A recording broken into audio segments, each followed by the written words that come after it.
never tell you the government is the biggest client you could ever acquire. So how do you begin to close those wealth gaps? One contract at a time. And I sell photography services to the government. I didn't even know that you could do that until I realized that you can do it. You are still a small business, regardless if you're black, brown, white, or whatever. Period. Right? Yeah. Do you have something to offer? You have a service, you have a product, you're doing something that you can sell. You're still in the game, because the Small Business Act of America will never cease to exist, because it's the small businesses that is the heartbeat of the economy.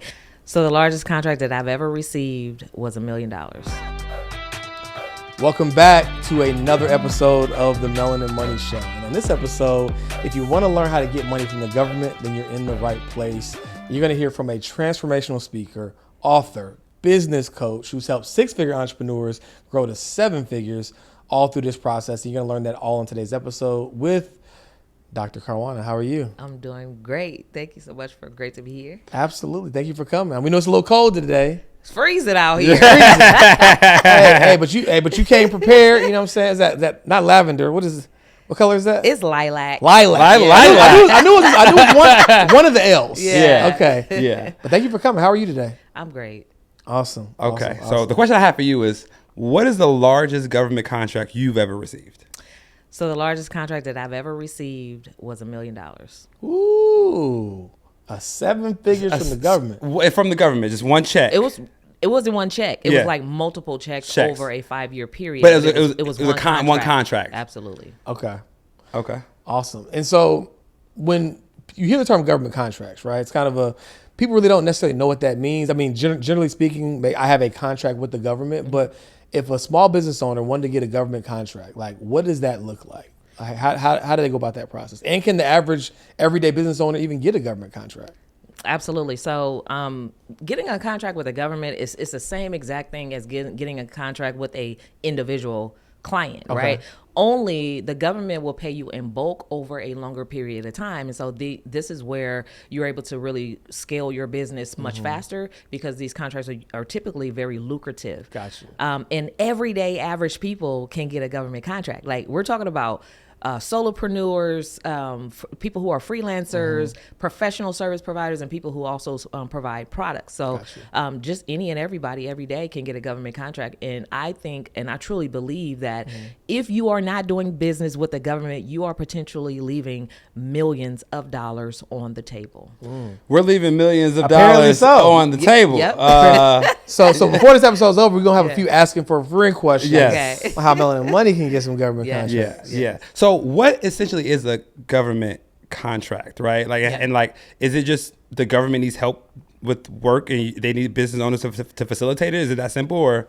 So you got to think about the government as a building, right? When we think about government, typically, depending on like where you grew up, you may be thinking ops, feds, IRS. You know what I'm saying? Let's talk about it. But really, the government are, a building full of bodies, and these are people, employees. These are aunties, uncles, and people who are consuming things, services, just like we do, right? And so they use tissue, they use food, they use water, they use computer equipment. They have trainings and all those different things. And so the thing about the government is they cannot source their own products. They have to get it from a small business, and that's according to the Small Business Act of America. Okay. So really essentially, interesting. That's something I didn't know. Yeah. So essentially, you're, as a government contractor, you pretty much become a shopper or a problem solver to the solutions that they're seeking. I always just assumed the government was hyper inefficient and that small business owners could do it better and faster. It's all wrapped up in what's called the Small Business Act of America. And according to that act, it says that a percentage of all government spending, their budget, and they have an annual multi-trillion-dollar budget, a small percentage has to go to small business concerns, which is inclusive of women-owned, minority-owned, veteran-owned, LGBT-owned, and just disabled businesses, like those who have traditionally been marginalized or left out of wealth-building opportunities. And so that's a great thing about the Small Business Act of America, and just like if you have a business and you sell a product or you have a solution to a problem, you can get a government contract. That's interesting, though. With all the things happening with the erosion of DEI policies, do you feel like that's going to impact Because you just everything you laid out Yes. seems like it fits within that parameter, right? I'm so glad that you brought that up because a lot of times people hear what's going on in the media, but let's not forget that sometimes the media is propaganda. Oh, for sure, most of the time. Most of the media. It's definitely propaganda. But you got to remember, before it was DEI, did people forget that it was affirmative action? Yeah. So all they're doing is switching up the game. It's still going to exist. However, let's just say that the DEI thing does go through, right? And it's on the federal side. It does not stop you from being an entrepreneur. Right. You are still a small business, regardless if you're black, brown, white, Period. or whatever. Period. Right? Yeah. Do you have something to offer? You have a service, you have a product, you're doing something that you can sell. You're still in the game because the Small Business Act of America will never cease to exist because it's the small businesses that is the heartbeat of the economy. Right. If that ever ceased to exist, the entire United States economy will totally collapse. Facts. And they're not going to let that happen. So essentially what you're saying is a meritocracy, right? It's like it's a Small Business Act of America, and it just so happens that a lot of those businesses, because America is a diverse melting pot, Absolutely. could be LGBTQ or could be Yeah. black or minority owned, et cetera. So so the North Star is to be an excellent small business. Absolutely. And if you happen to be minority owned or whatever else, that's just a byproduct of that reality. That's just the byproduct. Now there are currently set aside contracts. So this pool of money that are set aside for small businesses, and according to the Small Business Administration, a small business is clearly defined as any company that has under 500 employees. Gotcha. Now come on, there's a lot of people who got one employee or no employees, Yeah, right? yeah, yeah, that yeah. fall under that, and so that covers a lot of ground. However, there are set aside contracts that only minorities can participate in, and only women can participate in, as it is, just small businesses can participate in. And so you may not be able to participate in the black owned money market, but you can still participate in this multi-billion-dollar spend as a small business entrepreneur. So you have to stay focused. You know what I mean? You got to stay focused on what you're doing. Like when people get distracted, distractions actually keep you from getting into the opportunities that are there to actually set you up for creating generational wealth. There's a lot of people that are distracted right now, and most of the people who are distracted are those who are not even doing it in the first place. That's a fact. That's a fact. Yeah. So what would you say some common misconceptions are with small business owners that small business owners have and work with the government, right? Like, because I think, at least I thought, in order to get a government contract, you have to be like a 501c3. Like I thought you had to be like a chair. It didn't connect for me. So what are some other common misconceptions that you think small business owners have about government contracting? And then we'll talk about some strategies on how to actually get it. Absolutely. So most people think that you have to have military experience or have served somewhere in the government or be into like war weapons or some secret service type of thing. Yeah, War Dogs movie, War Dogs, right? Yeah. Tony Stark's. Right. Or Elon Musk. Right. Yeah. Let's not forget, he got a government contract, and so does Jeff Bezos, and so does Amazon. Amazon have contracts, Uber, like all these 500 Fortune companies, that's their secret. Yeah. They have government contracts. And so there are opportunities for minority business owners to position themselves to be just as lucrative as these major companies that we're talking about. We're always talking about other people and the wealth that they've been able to build, but we have the opportunity to do the same in this particular game. And so you don't have to be overly qualified. You don't have to have a high school diploma. You don't have to have a business degree. All you need to have is a business license and a mind to serve. That's it. Minimum requirements: a legal business license and a mind to serve. Because when I first got into contracting for myself, I had no clue that I can sell, and I sell photography services, videography services, podcast services, like you guys are doing right now, to the government. I didn't even know that you could do that until I realized that you can do it. And so, there's a lot of misconceptions in government. Some of the other misconceptions are the government pays slow. Well, it depends on who you're doing business with. You may have some of that, going on, or people think that, you have to already be making six figures to do business with the government. No, you can make a single dollar. Wow. And qualify to do business with the government. I mean, if you need some updated case studies, right? Like, we're available. Yeah. Now, I know that this is a lucrative path, right? But I think people are still going to have this idea in their mind, like the government is antiquated, it's a lot of red tape, it's a lot of paperwork. So like at a high level, at least, someone says today is the day. I want to start the process to get government contracts. What is a high level overview from step 1 to step however many steps it is to do? So I mean, there's a lot of moving pieces to doing business with the government, but the first piece is like I call it you have to be BID. It's called the bid. Like you have to understand the methodology of bidding. That is, first you got to believe, right, and then you got to implement, and then you must deliver, right. But most people get caught up in their mind, you know, because there's a lot of things that happens in the mindset that prevents people from knowing their worth and moving forward on executing on the things that they need to do to go after these lucrative government contracts. But if I was to sum up like all of these moving pieces, we're talking about invoicing, knowing how to bid, knowing how to market, knowing who to communicate to, and knowing how to partner, knowing how to price. Like there's a lot of moving parts to it. But if I was to sum that up into the 4 pillars, I call it my BCMP method. That's business foundation, certifications, marketing, and proposals. So first, the business foundation has to be set. You have to be a legitimate business. You have to have your I's dotted, your T's crossed, your taxes filed on time. Yeah, right. Talk about it. You know, you gonna do business with me? You ain't paid me yet? Yeah, right. I want my cut. You want me to pay you? You ain't paid me. Yeah, exactly.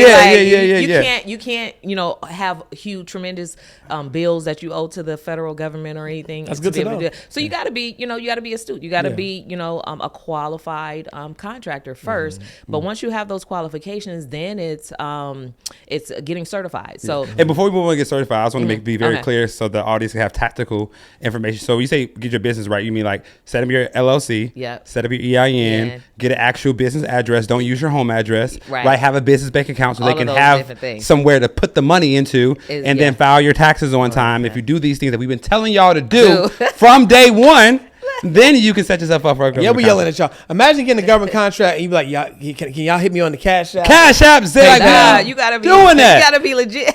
Jesus But Christ. the crazy part about it is no different from being qualified for funding. So a lot of times, you know, they say we got this money for small businesses. You go to the bank and you're red line, and you're like, oh, they're not really giving black people, you know, they're not giving. I don't use the word.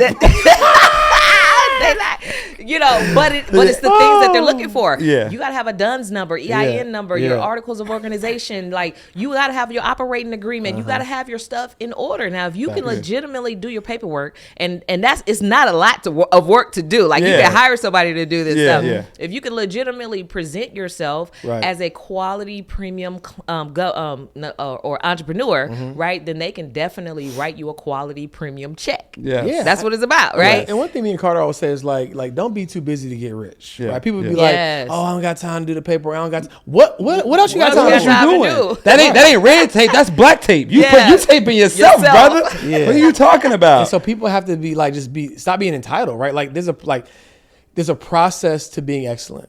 Right. And if you want the outcome, if you want to potentially get $1 million contract or $100,000 contract, it's like put yourself in position to receive it. Don't just like expect it to drop in your lap and you don't got nothing set up. Yeah. And people are busy doing a whole lot of work. So it's like you might as well do the right work that leads to millions. Why not do that? Don't mistake movement for achievement, brother. You are running on a treadmill. You running, but you ain't going nowhere. Okay, so that was level 1. I was doing level 2. So 2 is certifications, right? So it's not enough just to be black, just to be a woman, just to be, you know, ex-military or whatever. You have to go through an application process to officially become a certified minority business, certified woman-owned business, certified disadvantaged business, right? So, and a lot of times people are overwhelmed by the process of the application. Again, you got to become the person that will do that work. But once you get through that, it allows you. It's like if you ever been to Disney World, right? Yeah. And they had, they got the general admission, and then they got the fast lane pass. Right? Fast pass me all day. That's VIP, right? Yeah. All day. It's like you get to skip the line. You don't have to wait in line. So the certifications is like your golden ticket to skip the line, right? So are you saying that you can technically get a government contract without a certification? Yeah. But if you have a certification, it's like, oh, she's serious. You're sifting out the fluff. Yeah. Because they have these these goals in place that they must meet, and they have to spend a certain amount of their budget with these particular groups. And so if you have that, and so the problem is they got the money, they must spend it with you within the year. Within the year, right? Within that fiscal year. And so if you have that certification, you're like, oh, I'm the solution to the fact that you got to spend the money, and that I'm going to solve your problem. Right. Ain't nothing like having a customer that gotta spend the money. Spend the money. Like, you know what I'm saying? We try to get different. customers that can't spend the money. No, I want a customer that gotta spend the money. It's different. It sure is different, because I remember when I first started my business, I was chasing customers, and I would spend so much time like meeting with people and showing them, my portfolio and how I can help them. And then they'll be like, okay, let me think about it, get back to you. It'd be like 3-4 months later. Oh yeah, I decided to move with this person. I'm like, all this time that you invest doing business and not making money, it's different when you're doing business with a player who gotta spend the money, because they're like, here's the problem, here's the problem, here's the problem. And if you're a problem solver, you're like, oh, here's the solution. And that's a paradigm shift for business owners in general, right? It's like when you think about who your ideal prospect is, right? My ideal prospect needs to be somebody that this problem has to be solved. Not optional. Yeah. Like, it has to be. I have to avoid this $500,000 tax bill, right? Absolutely. Right. I have to invest this, like you need to find people who have to solve the problem where it's not, versus it being like a luxury. Yeah. Right? So one question I have for you is, like, our mission is to close the wealth gap by $100 billion, right? Yeah. Last year, our clients improved their net worth collectively by $100 million. And we're just going to keep marching towards that milestone. How can government contracting be something that can help close the wealth gap? So the average contract awarded each year to a single small business is over $2.7 million. Average. We ain't average, so we need. Yeah, I was about to say, we ain't nothing average about us, brother. We need to get in this game. Yeah. And that is like annual. So one contract could be $2.7 million. Yeah. Or it could be $500,000. So now you know what you're working towards, right? But just similar to you guys, like my mission has been to help 1,000 land $1 million. That's $1 billion, So like, I think there might be some synergy for partnership. Sure. So, but yeah, so government contracting is the way to help close the wealth gap. I've done a lot of research in this particular field, and when I looked up like NACE codes, some people call it NACEs, right?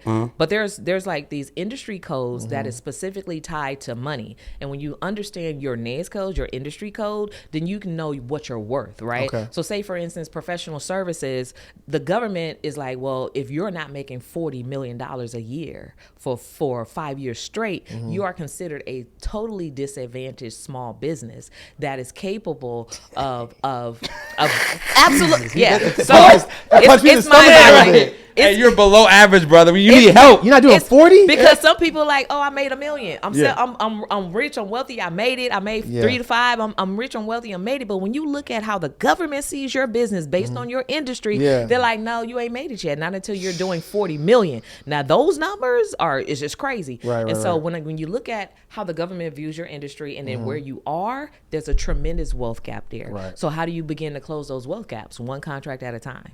One contract. Is that your like statement? Like one contract? Hey, listen, that's okay. Yeah. We got a marketer on our hands. Yeah. Now, I don't want to rob our audience because you gave 2 pillars. And in this, can we go back? Because I know they're going to be in the comments like, why didn't y'all ask her? Yeah. So the next one is marketing, of course. But unlike marketing, to consumers, you get to market to the government for free. That's it. You don't need no budget, no marketing budget. You don't need to do no ads, none of that stuff. You're giving Marcus Zuckerberg a lot of money right now. It's just email.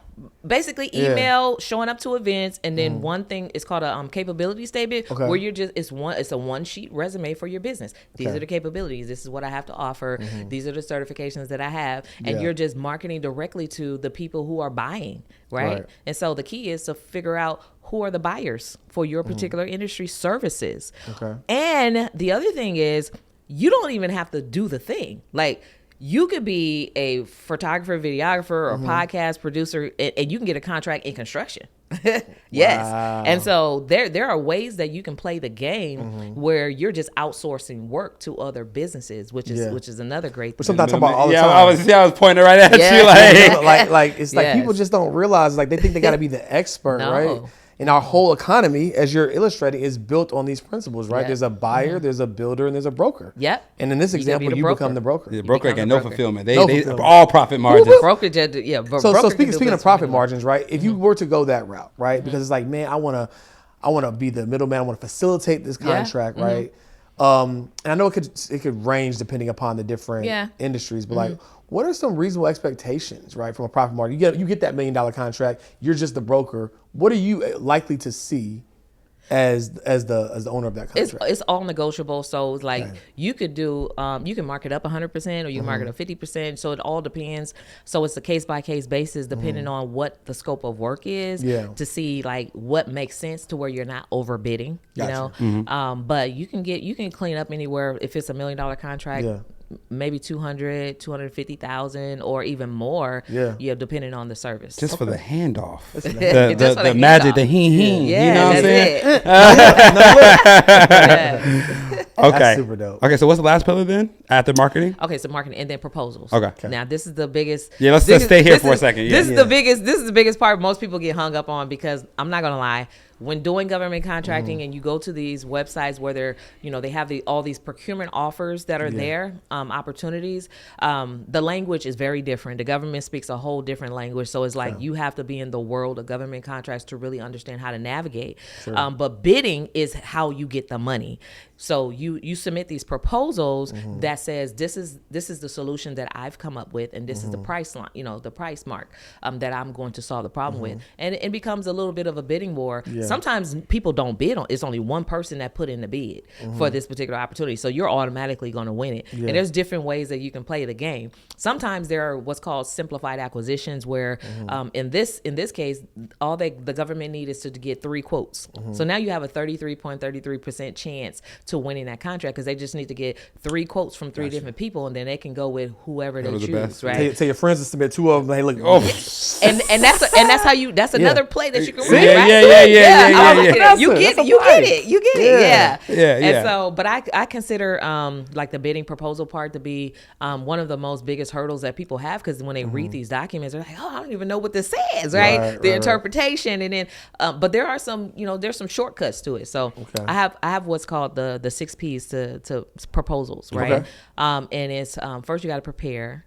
And then you have to position yourself for government contracts. But then you have to think about partnering, right? Positioning is like sometimes you got to partner on things to go after opportunities. So say, for instance, I'm providing communication services, but this particular contract is for marketing or something like that. Well, I can partner with a marketing company because it's still relevant because the marketing company is going to come with marketing experiences, the past performance. So by partnering, now their past performance becomes my past performance.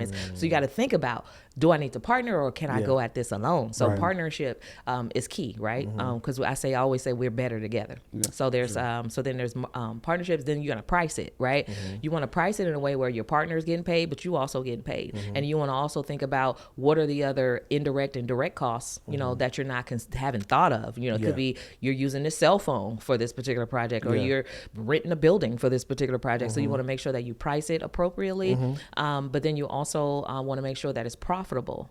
And so run your numbers, make sure that you're going to walk away even time after time delivering this project, that you're going to walk away profitable. And then lastly, propose. That's just submitting it. That's just probably handing it over. That's probably one of the better, concise ways to articulate the different points in a process. That's really amazing. What website is there? Like a government contracting website? Yeah, there's about 4 of them typically. So there's sam.gov. This is where all things procured by federal government. So all the federal agencies across the nation post their opportunities on sam.gov, right?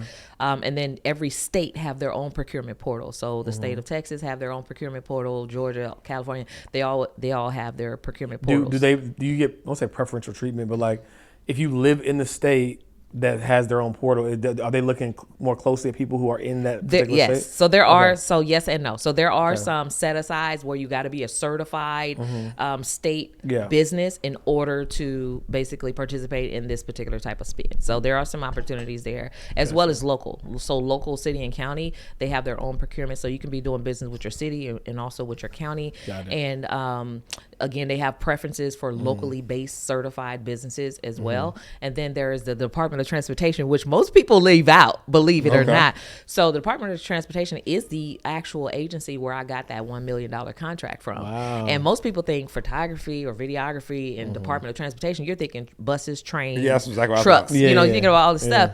But as I was walking or traveling through the airport to come here, I seen an art display. That's a government contract. You ever walk through the airport and you see these displays of art? Those are contractors for the government. The food vendors, those are government contractors. The stores, the consignment, those are all government contractors. The shoe shine station at the airport is a government contract. Come on, man, bro. Absolutely. Government contract. It's a government contract. And so when you see the janitorial companies cleaning the airports, those are contractors. The construction workers that are building out and expanding airports, those are all contractors. And so the Department of Transportation buys everything from food. They buy photography services. They buy trainings, cultural, economic, DI trainings, PowerPoint. Like they buy everything. And it's almost like you got to look at the supporting things that entity would need. Yes. Right. So you're thinking just about like, okay, they have the planes, the trains, whatever, but it's like, what are all the supporting things services required? That's absolutely, that makes a lot of sense. Absolutely. Wow. Yes. Okay. There's a lot happening in the world right now. Technology is advancing. A lot's changing. AI. Are you seeing any emerging trends? And when it comes to government contracts, things that are like popping up that are new, so that way if people have a certain skill sets or whatnot, maybe they can jump on those opportunities. There's a lot of opportunities right now for IT services and cybersecurity, because with AI and all this stuff, like accessible to people are breaking into systems, and there's an emerging opportunity there, for IT companies. Anybody that does technology, and there is also like contracting opportunities and as well as grant opportunities for businesses that can provide trainings to the government on how to control AI or how they can come up with innovative ways of using AI. And so there's a lot of the government needs a training on how to better allocate their money. So I would say that's forget Doge, hire up. You know what I'm saying? So we can no knock the Elon, but we can help them understand, how to get their finances together. But no, I think that's huge, and especially us in the coaching space and us in the teaching space, like their employees need guidance as well. Yep. So the people I know that have government contracts, they got paid to come speak to the government employees about a specific situation. Yes. I thought we need to add that to the roster, man. A person who just focuses on getting us government. We need a person focusing on grants, person working on government contracts. Hey, we have to diversify. He actually in the very beginning of the podcast, what's the biggest government contract you ever won? What's the biggest one you ever lost? Where you just knew you was right there and you didn't secure it. I think it was about $500,000. $500,000. Okay. Yeah. Okay. So your biggest win is bigger than your biggest loss. That's a bar. That's a bar right there. My biggest win was still bigger than my greatest loss. Yeah. I mean, you definitely you win some, you lose some, and it's just like everything else. It's a numbers game, right? And so I go by the 10% rule. Okay. If you want to win 10, you got to at least submit 100, right? I mean, so we no stranger to numbers games. Yes, no stranger to that. So if you're not putting in those reps, like some people be like, "Oh, I've been trying to do government contracts for 5 years." Well, how many bids have you submitted? Like 2. Nah, you don't got enough reps. 2.5 years is wild. Nasty work. You got to put in the reps. Okay, so you recently wrote a book. Don't Duck the Government, They Have Your Money. Yeah. Okay, can you let us know what the reasoning for that was, and like what some of the key talking points in the book that you want people to understand? So it's Don't Duck the Government, They've Got Your Money, and it's all about how you can make millions pitching and winning government contracts. I came up with this book because I thought that it was the biggest kept secret from small business owners, that I think that if every business owner needed to learn how to actually make money and be profitable in their business, they need to know these secrets, right, to the government. When you go to the SBDC or the Small Business Development Center or the SBA or all of these centers where you start your business, they never tell you the government is the biggest client you could ever acquire, right? And so you have, at least for me, I remember hearing it's going to take 2 to 5 years to grow your business. So you go into business with the mindset of being poor and being broke for 2 to 5 years. And if you make it, right? Yeah. If you make it 2 to 5 years, then you're one of the lucky ones. So I had that mindset, and that's exactly what I did. 2 to 5 years in business. I'm still broke. I'm making barely $30,000 a year, working 70 hours a week. And so, and so I want people to understand how this is life changing. Because the first contract that I ever landed, the very first one that I landed, I like to talk about this because it took my business from $30,000 a year to $70,000 for 28 days of work. That's $70,000 a month, you know, and that was so powerful to me. So I made more. It only took me 2 hours a day for those 28 days, and that's 56 hours. That's equivalent of 1 work week. And so when that happened, when I experienced that, the first thing was like, I felt like I came out of the Matrix. I was like, first they said Christopher Columbus discovered America. Then it says it's going to take 2 to 5 years, you know, to grow a business. Like, what else have we been lied to about? You know what I'm saying? And so I was like, this is the $1 trillion secret. And I learned that the government has trillions of dollars. They have to spend it with small businesses. And I'm like, well, if people start a business today with 30, 60, 90 days, they could be making millions of dollars doing this stuff. And so I put it all in a book. The process, like how to get certified, why is it important, how they got your money, who to go talk to, where to go source these opportunities, because I feel like the information has been hidden in plain sight. Because when I did some more research, Star-Kissed tuna, you know, what is the soda? Sun-Kissed, the orange one, Sun-Kissed, Wonder Bread. All of these companies have history of doing business with the government. The more you know. Yeah. The more you know. And it's really ironic to me because like if you're tired of overpaying taxes and you can't get your money back from like that way, you can get your I'm gonna get my money back. Okay, leave it with something. Getting my money back. Look, so I have this thing called the wealth transference. The transference of wealth. It's a system. It's an ecosystem of government money flow, and it's really all about getting your money back from the government because everybody's putting it into the pool. You're paying taxes whether or not you like it or not, right? So you're paying sales tax, you're paying real estate tax, property tax, estate tax, sales tax, all of this tax, capital right? gains, all so estate tax when you go. So we're all contributing to the pot. Right. The only way to redistribute that wealth that the government is holding is to become a government contractor. Now you get to get out way more than what you put in. Right. And that is truly how you get the time freedom, the financial freedom, how you get to actually use that money to pay your taxes. In essence, now the government is paying its own taxes. You know what I'm saying? That's crazy work. Right. Yes. I got $200,000 tax bill. Let me get this $200,000 contract. Here you go, brother. That's how you do it. Yeah, it's a money game. And then you got to turn around and make that money make money for you. That's dope. And so you help other people do this, if I'm not mistaken, right? Can you tell us a little bit about that? Yeah. So after I've had, like years of just experience of winning contracts and, going from, what is it? I don't even know if it's a 2-figure income. Yeah. Is there a such thing? 30,000? What was that? $2,500 a month to $70,000 a month is crazy. Yeah. And then I started making like multiple 6 figures in a single month in the government contracting world. I had multiple contracts simultaneously. Can you have multiple? You can't have multiple. You can. There's no limit. There is no limit, right? And so I was managing so many contracts. I got to the point where I was forgetting to invoice for certain things, and they get too much money. And they would be like, "That's how you know you're getting too much." Can you send your invoice? Oh, okay. At least they reminded you. So you gotta. And then there are some who won't remind you, and then you think about it later, like, oh yeah, I forgot to. But they have to spend the money. But they got to spend the money, so they want to make sure that they clear their books at the end of the day. But yeah, so I started helping people. I've always been the person that loved to help and empower people. So even when I was broke and I was learning things from like this guy named Kevin Trudeau, he was like, this is free money, the unclaimed money, how to get out of debt, all those things. And as I was learning how to get free money and all that stuff, I was teaching people even when I was broke. So I've always been a giver. That's just my nature, right? And grew up in the church and all that stuff. So I just always been that person.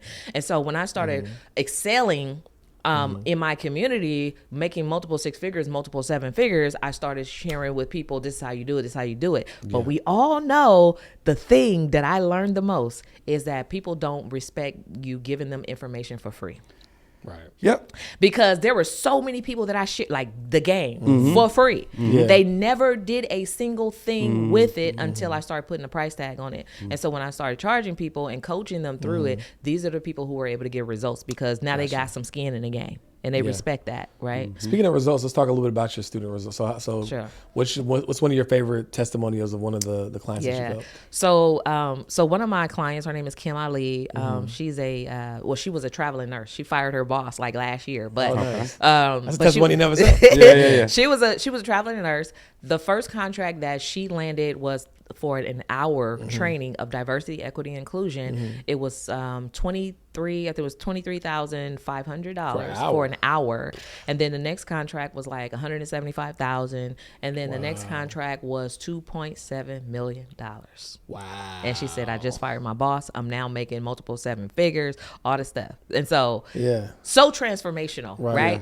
But again, she's a high level executor. Of course. You know, some people get in the game and they think that it's supposed to happen naturally. No, you got to do work. You know, it takes a quality entrepreneur to do certain type of work in order to have those type of results. And so another one of my clients, his name is Remy. He's actually from the Dallas area, Texas. Yeah, he's from Texas. Tell Remy to tap in, man. What's up, man? He's one of my favorite ones because he's like, I was driving down the street and I was asking God to, just give me a sign of how to create wealth, and I looked up and I seen your billboard, and then I had a billboard. Like hold on, we haven't skipped past that part. Right, I saw your billboard. He said, I saw something on a billboard, and I asked God to answer my prayer, my prayers, and he was like, it said I already did it, or something like that. And it was so deep. I can't remember exactly the words he said, but then he ended up in my 5-day challenge, getting pre-qualified. Then he ended up working with me in my coaching program. And 3 weeks into the coaching program, he landed his first contract, and it was $300,000. And 3 weeks. Now 3 weeks. Kim's result was 5 weeks. His was 3 weeks. Those are not typical results, right? These are people who came in hungry, ready, ready to go. You know what I'm saying? Yeah, they ready. That they're coachable. Yeah. They're gonna execute on the things that you say. They're not like going off and doing their own thing, right? And so these are results that people are able to get. Then I had another lady who was like, I sell prosthetic wigs. Like, can I get a government contract? Absolutely. It's all about positioning. Wow. You got to know how to market to the government. And she started landing contracts selling prosthetic wigs for $5,000 a pop. I have to call my sister. My sister's a hairstylist, and I'm like, hold on, okay. I can tell you right now, any of our clients watching this can be like, yo, can you see if she can come in and teach us how to do this? Now here's a wild card question. I'm a numbers guy, right? Like I know how much our clients' net worth improved by last year. Do you have any like a ballpark number of all of the clients you've served, like how much you secure collectively? I know with contracts? I have done the numbers in the last 2 years of the few contracts that my clients have won, exceeding 30 million collectively. Nice. The government got some money. They got some money. I was about to say, I see all the taxes they take from people. They got the money. They have the money. They gotta have the money. They have the money. Yeah. Okay, so you mentioned a little bit about a 5-day training that you host. Yeah. We do 5-day trainings with our clients as well. We think that's the most transformational way to change somebody's life is to immerse them in the education and condense decades of experience into days. So we love that you do that as well. Now, can you let us know a little bit more about if somebody joins your 5-day GovCon challenge, what could they expect to walk away with? Yep. Transformation. All day. So like we definitely help people understand who they are, right? Because most people think that they're just a barber or they're just a stylist or, they just do catering or I'm a janitorial. No, you are a problem solver. And I'm going to show you exactly how to extract the value from your business. You're more than a janitorial company. So janitorial companies don't just clean, right? You may do power washing, carpet cleaning, hauling away. All of those things falls in different industry codes. And all of those things are saying 20 million worth, 40 million worth. And when you add that up, you're worth over 200 million. And I'm going to show you how to position yourself to at least get $1 million off the table a year at minimum. Like every entrepreneur in this particular space, you can easily make $1 million. That's 7 figures. 7 figures is like now the new norm. You know what I'm saying? Yeah, It's like it I is. remember when six figures was like you rich. Six Yeah, figures. Oh, seven figures. I heard is somebody like, say, "Stop!